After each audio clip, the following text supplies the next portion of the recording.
Or, we may describe this as the parable of the caterpillar and the butterfly.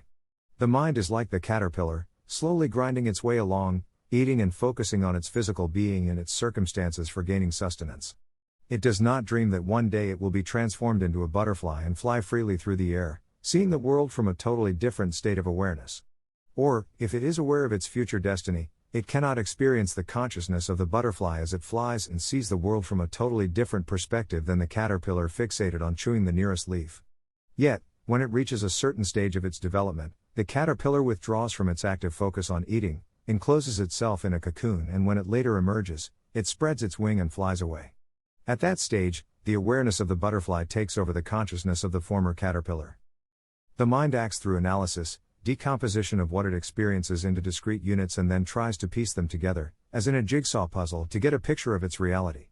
It is the caterpillar crawling along the leaf, focused on its physical need for sustenance, and, even if it can conceive of its future destiny with the advent of the supramental consciousness, it cannot begin to understand what the experience of that consciousness actually will be.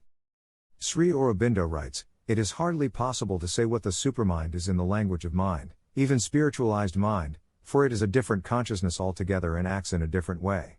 Whatever may be said of it is likely to be not understood or misunderstood.